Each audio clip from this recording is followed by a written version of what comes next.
Hi everyone.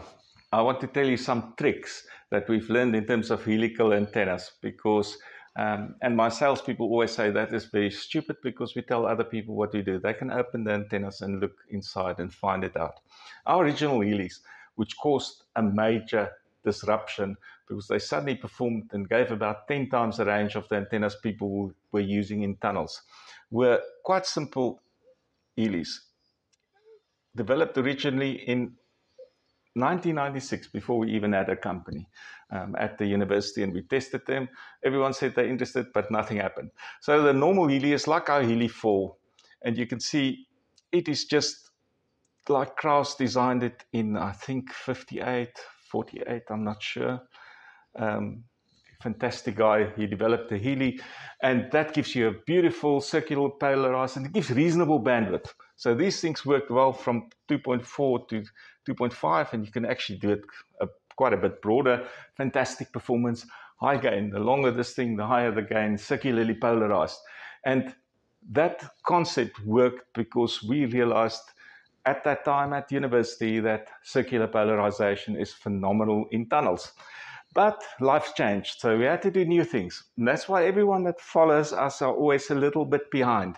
Derek Nitsch, Dr. Derek Nitsch, about 4 years ago, our boffin, he found out something innovative, and no one believes us that it's innovative, but we got patents granted all over the world when we finally explained it to them. And I'm not going to explain to you why it's innovative. Most people look at this and say people have done it before, but it is different to what people have done before. That's why we could get a patent on it.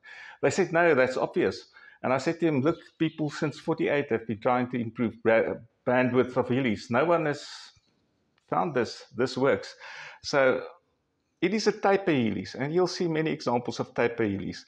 But taper heli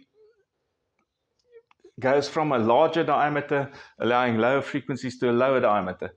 You'll see lots of bifilar tapers and many things. Let me assure you, this thing is different to all of them and allows you to make a very simple heli that now goes from frequency low to frequency high.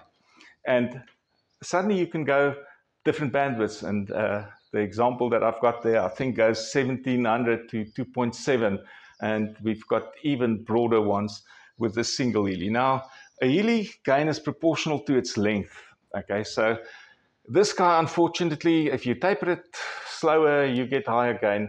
But of course, never as high as a single heli, because only part of the heli is operating, very much like a log periodic. So a very, very nice solution. We've got a unique solution here, and we've designed quite a few antennas.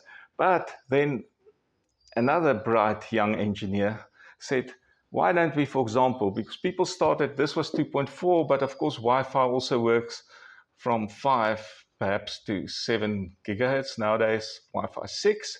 And what he did, and look at how neat this is, he said, let's do a 2.4, and we taper it a little.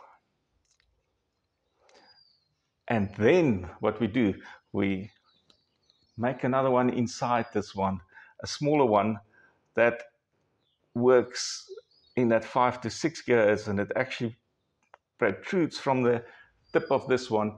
And now you can go half the length, because otherwise you would have had to take this thing to here.